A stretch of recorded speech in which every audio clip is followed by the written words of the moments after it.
most powerful continent out of all the continents on the earth in terms of population.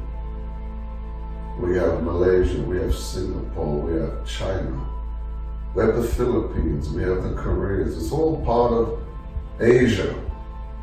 But then out of all of Asia, there's a special place called Taiwan, that I call the Isle of Patmos in Asia. I have two spiritual children that are from Taiwan by the name of Dr. Philip and Dr. Marsha Chang. I can barely believe I've known them for 17 years. They are clean, they are pure, and they have been set apart by God for such a time as this. In the days of the Pharaoh, there was a Joseph. There was a Moses. In the day of Nebuchadnezzar, there was a Daniel. There was a Meshach, Shadrach, and Abednego. But in these end times, God has raised up Dr. Philip and Dr. Marsha. And he has put a prophetic word in their mouth. God has used them mightily. I've watched God change their life. The things they minister, I have watched the fruit of it in their life. They have kept the feast of the Lord. Now, they're not people who exaggerate the things of God. I am the Jew. I'm a Sephardic Jew. And I've kept the feast. And I've taught them to keep the feast.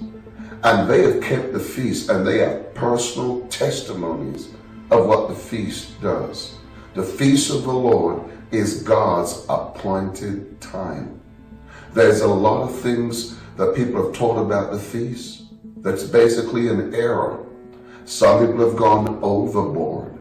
Do you know if you go overboard, you go into legalism? The feast of the Lord, it doesn't make you a Jew. You're not called to be Jewish. You're called to be a Christian.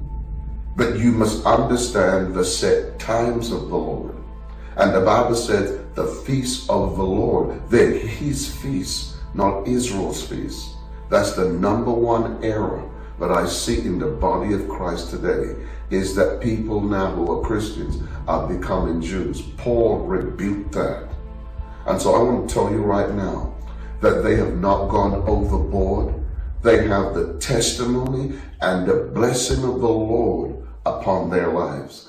And I believe that as you get to know their ministry, you partner with them, you listen to the word that God has put in their mouth. Let me tell you, there is a special word in Dr. Marsha's mouth and Dr. Philip's mouth. I've watched their prophetic word become seasoned and refined over the years. And I believe that God has raised them up for such a time as this. And miracles also happen in their ministry. I want you to connect with this ministry that God is sending to Asia, that God is sending to Taiwan. I'm Apostle Renny McLean saying, I give my blessing and my approval to Dr. Philip and Dr. Marsha Chang. And one day, sooner rather than later, you too will see us coming to Taiwan with them. God bless you. Have a wonderful time. And don't forget, connect to Dr. Philip and Dr. Marsha Chang. Connect.